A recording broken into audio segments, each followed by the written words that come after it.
کہ دو لوگوں کے اوپر رشک کرنا جائز ہے، یعنی دو لوگ ایسے ہیں کہ جن کے اوپر رشک کر سکتے ہو تم، اور وہ دو کون سے ہیں؟ ان میں ایک فرمایا کہ وہ شخص جس کو اللہ نے قرآن کا علم عطا کیا اور وہ خود بھی سیکھتا ہے اور اوروں کو بھی سکھاتا ہے، فرمایا جو یہ کام کرتا ہے وہ قابل رشک شخص ہے۔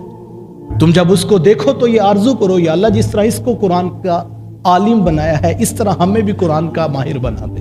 ہمیں بھی قرآن کی یہ توفیق عطا کر دے، قابل رشک ہے، اس کے اوپر رشک کیا جائے تو یہ نازاں ہے ایک مومن کو۔ اور دوسرا فرمایا کہ ایک ایسا تاجر کہ جس کو اللہ نے رزق حلال دیا ہے اور وہ پھر پاکیزہ کمانے کے بعد راہ خدا میں خرچ کرتا ہے، تو یہ شخص بھی قابل رشک ہے کہ جو راہ خدا میں دین لٹا رہا ہے۔ تو بہترین ہے یہ وہ لوگ، اور ہمارا کسی کے لیے خوش آمدید کہہ دینا کیا معنی رکھتا ہے؟ اللہ کے رسول صلی اللہ علیہ وآلہ وسلم نے ارشاد فرمایا کہ میں محمد دین کے طالب علم کو مبارکباد پیش کرتا ہوں،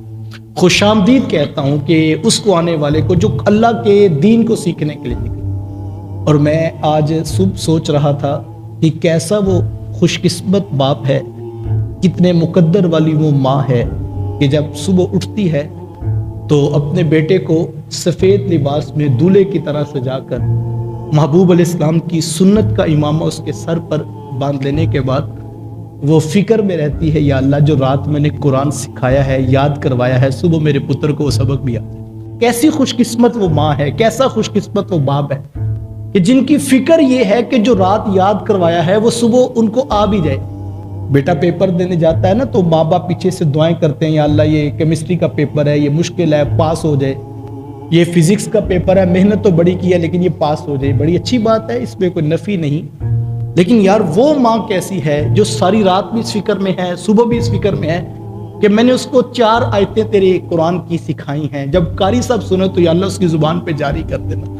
اللہ اکبر! تو یہ فکر بھی کتنی اچھی ہے کہ قرآن یاد کروانے کی فکر ہے، قرآن سیکھنے کی فکر ہے۔ تو میں اس باپ کو بھی مبارکباد پیش کرتا ہوں، اس ماں کو بھی مبارکباد پیش کرتا ہوں کہ جنہوں نے اس کام کے لیے اپنے بیٹے کو وقف کیا اور مختص کیا کہ ہم اس کو قرآن مجید سکھائیں گے،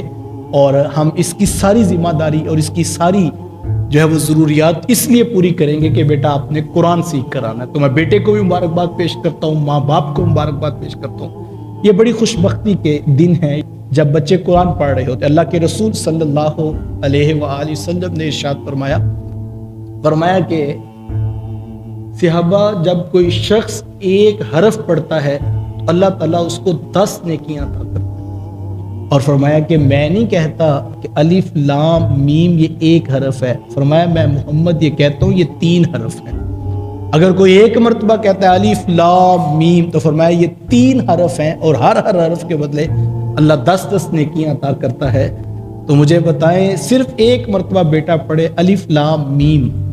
تو جو صبح سے لے کر شام تک اور پھر شام سے لے کر رات تک اور پھر رات سویا بھی ہے تو یہ فکر لگی ہوئی ہے خواب میں کہ صبح میں نے جو رات یاد کیا وہ مجھے دوبارہ دہرانا ہے، تو اس کی کیا فضیلت ہوگی جو سارا دن اسی جو ہے وہ لگن میں ہے کہ مجھے اللہ کا قرآن یاد ہو جائے۔ تو یہ بہت بڑی سعادت کی بات ہے، یہ بڑی خوش قسمتی کی بات ہے۔ اور ایک وہ ہے کہ جو حافظ تو نہیں بن سکا لیکن اس نے فیصلہ کیا کہ میں قرآن کو سیکھنا شروع کروں گا۔ جب مدرسہ میں آیا تو اس کے قاری صاحب نے کہا کہ یہ داربا یدربو کی گردان یاد کرو، یہ فعل ہے، یہ فاعل ہے، یہ مفعول ہے، کل یہ یاد کر کے آنا۔ تو سیکھنا وہ قرآن چاہتا ہے، لیکن اس کو بڑی ابتدا سے عربی گرامر سے بات شروع کروائی گئی، اور وہ اس پہ مطمئن ہے کہ آگے منزل قرآن کی طرف بھی چلے گی، اور وہ جو ہے وہ عربی گرامر کو صرف اس لیے پڑھتا ہے کہ یہ قرآن کی زبان ہے، اور اس کے لیے کوشاں ہیں، کبھی اس کا ٹیسٹ دے رہا ہے، کبھی اس کو لکھ رہا ہے، کبھی اس کو سمجھ رہا ہے، کبھی اس کو رٹا لگا رہا ہے۔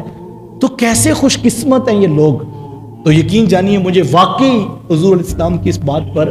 جو ہے وہ ناز آ رہا تھا، اور میں رشک کر رہا تھا ان پڑھانے والوں پر بھی اور ان پڑھنے والوں پر بھی کہ کیسے مشن پہ کھڑے ہیں کہ جو